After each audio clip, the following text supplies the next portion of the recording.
മുത്തച്ഛൻ വന്നത് നന്ദനയുടെയും മീനാക്ഷിയുടെയും കാര്യം ചോദിക്കാനാ. അവർക്കെന്തുണ്ട് വിശേഷം? അവർക്ക് വേറെ വിശേഷമൊന്നുമില്ല മുത്തശ്ശ. ആ ഗിരീഷ് നമ്പ്യാർ ഒരു വാടക വീട് ഒരുക്കി കൊടുത്തു. അവര് അവിടെയാ താമസം.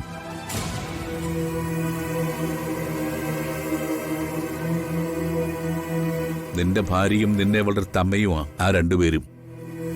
അവരെ നിനക്ക് വിളിച്ചൊന്നുണ്ടായിരുന്നോ? അവരിനി ആര് വിളിച്ചാലും അങ്ങനെ വരില്ല മുത്തശ്ശ. അവർക്ക് ചില ലക്ഷ്യങ്ങളുണ്ട്. അല്ലെങ്കിൽ എങ്ങനെ വരും? അത്രയ്ക്കും വേദനിച്ചിട്ടല്ലേ ആ കുട്ടി പോയത്? ഞാനും കുറ്റക്കാരനാ. വോയിസ് നഷ്ടപ്പെട്ടൊരു കാരണവരായിട്ടാ കുറച്ചു നാളുകൊണ്ട് ഞാനതിനകത്ത് ജീവിക്കുന്നത്.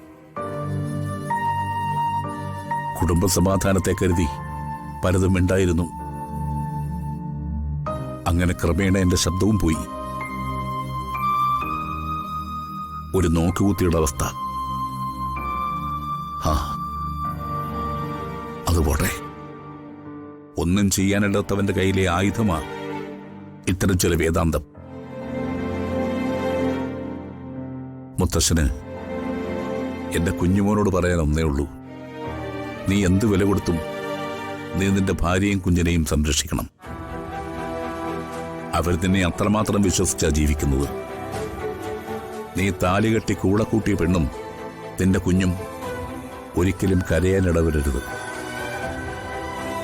നീ അവരുടേതാ, അവര് നിന്റേതും. ഇക്കാര്യത്തിൽ മാത്രം മറ്റാരും പറയുന്നു നിന്നെ കേൾക്കണ്ട. ആരെയും കുറ്റപ്പെടുത്താനോ വിമർശിക്കാനോ ഒന്നും ഞാൻ നോക്കുന്നില്ല. ഒരു വാക്ക് മുത്തശ്ശൻ തരിക.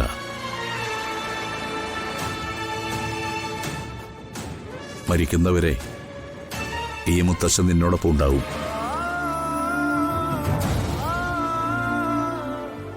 മുത്തശ്ശ